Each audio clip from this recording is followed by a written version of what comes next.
Hi, my name is Sergey Aganisyan. I'm a community manager at Progress, a game dev company from Kyiv, Ukraine.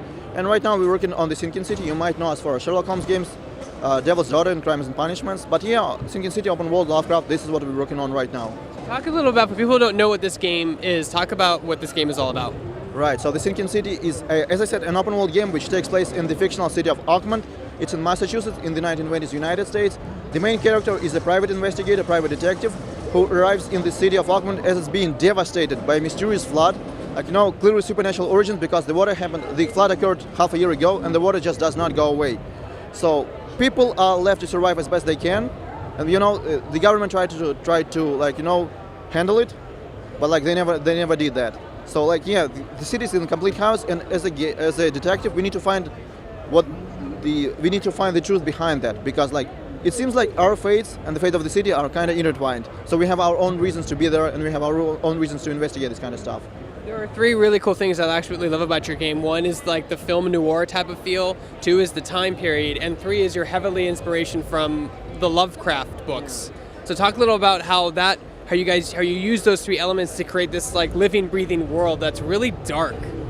So yeah, the thing is the pillars are the United States and Lovecraft, of course. So we want to make a Lovecraftian version. It is our own interpretation of how a city would look in Lovecraft. So we're using certain themes like the fear of the cosmic fear, because in Lovecraft there are things that are out there and we don't know what they are, and kind of shows our insignificance. Because for example, the city is flooded, and it shows how easy it is to destroy everything that we can build. In a moment just like that.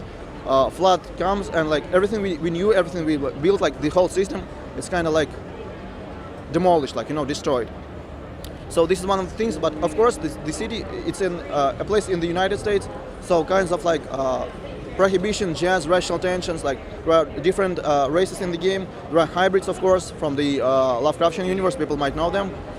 So they kind of interact with each other, and sometimes they have problems, a lot of problems like racial feuds and all that.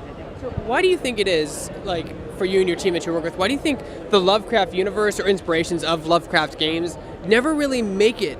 People don't really make those games in this industry for some reason. I don't know why, because it seems like it just oozes perfectness, because you've got sanity, you've got evil creatures, you've got lore, you've got cultists. It fits perfectly, especially with your game since it's a detective story. Thing is with Lovecraft, it's not just monsters or insanity. It's not you see monsters and you go insane.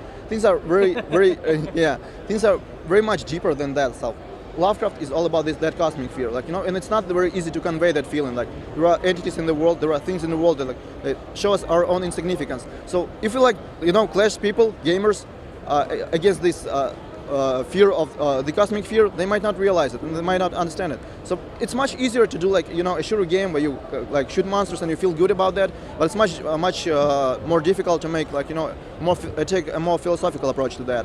So I'm thinking this is why we don't see many games about Lovecraft. But it's also things it's also because things like psychological horrors, they are not that popular. So yeah. Can I say I absolutely love everything about your game? I mean, the design of the city is absolutely flawless. I love your buildings and your art style. Everything looks reminiscent of the age and of the universe perfectly. How much research did you guys do to get that so perfect? So the game we started the development process 2 years ago, and most of that time it's been research.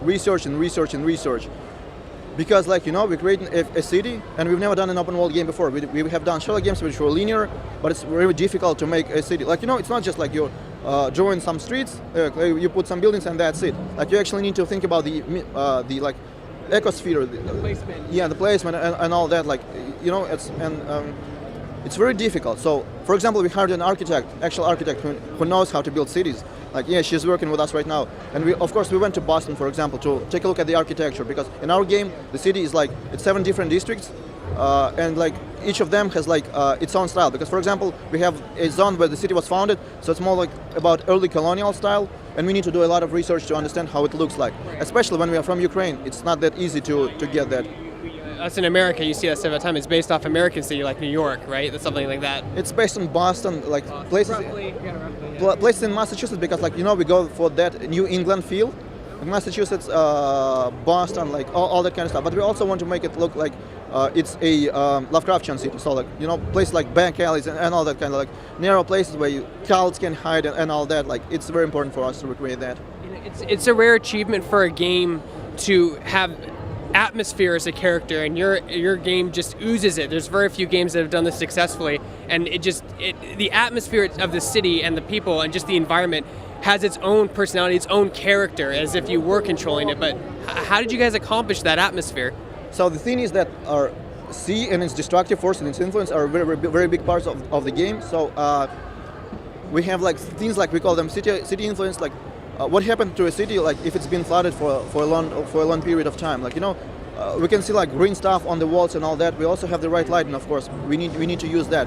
So it's like a combination of architectural styles and also like what a city would look like if it has been flooded for a long time.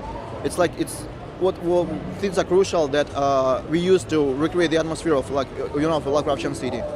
When does your game come out, and what platforms are you guys aiming to launch on? So we are aiming for PC, Xbox One, and PS4. We are aiming for like late 2018, but we don't have a specific date. So like this is something that we will reveal when we are ready for it.